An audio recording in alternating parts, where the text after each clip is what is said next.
Sentence 1. Symbolic dreams intrigue me. We want to start by locating the subject and the verb. What intrigue? Dreams intrigue. Dreams what? Dreams intrigue. So both parts answer a question about the other. Then we want to build upon it. Dreams intrigue who? And the direct object here is me. Dreams intrigue me. What kind of dreams intrigue me? Symbolic dreams intrigue me. And here we have the first sentence diagrammed. We will use this as our baseline and then build more complex sentences.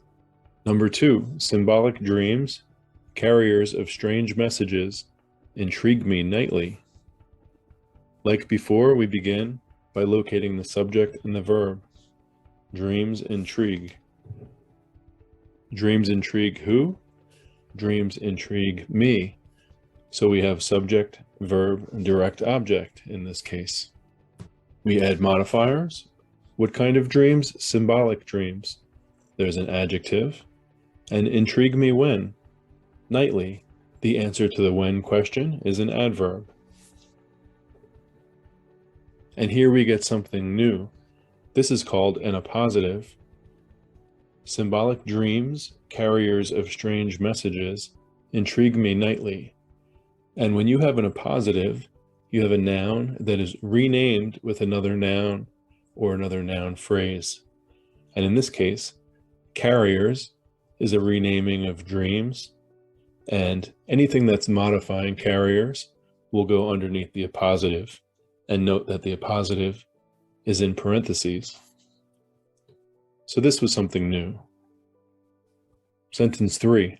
Symbolic dreams that contain strange messages tell me how I should interpret them. We begin by locating the subject and the verb.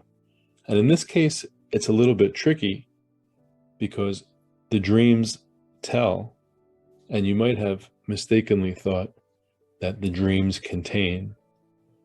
But hold on tight and you'll see why tell is the proper verb. The dreams tell what? And in this case, we have a full phrase that is serving as the direct object. The dreams tell how I should interpret them. And they tell this to whom? The dreams tell me how I should interpret them. So this is incorrectly diagrammed because how I should interpret them will be changed when we do it properly. But I'd like to show you that this is where an indirect object, me, will go. And the direct object is going to be a phrase, how I should interpret them. We'll hold off on that for now, and let's continue the sentence. What kind of dreams? Symbolic dreams. What kind of symbolic dreams? Dreams that contain strange messages. And here we have another phrase sitting on a line on its own. This is going to have to be diagrammed properly as well. Whereas how I should interpret them is functioning as a direct object or noun phrase. That contains strange messages is functioning as an adjective. So we can diagram the adjective clause by finding the subject and the verb within the clause and then finishing the sentence if there are more parts. So that contain is the subject and verb.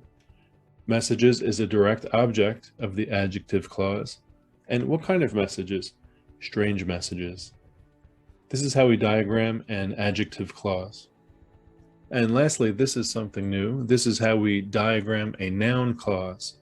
And a noun clause is a part of speech that has a subject and a verb at minimum and functions as a noun. In this case, how I should interpret them is the noun clause, functioning as the noun or the direct object. To diagram, we put it on a stand and we look for anything that could function as the subject and anything that can function as the verb, and then we put the rest of the parts in. So I should interpret what? Them would be a direct object of the noun clause. And I should interpret how? Well, the answer is how here. So how is an adverb. And this is how we diagram sentence number 3.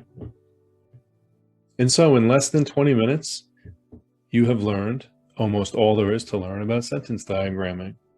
And by learning sentence diagramming, you have improved your grammar significantly, because the only way to diagram something is to actually know what you're talking about. I hope you enjoyed. And let's take a look at one last thing.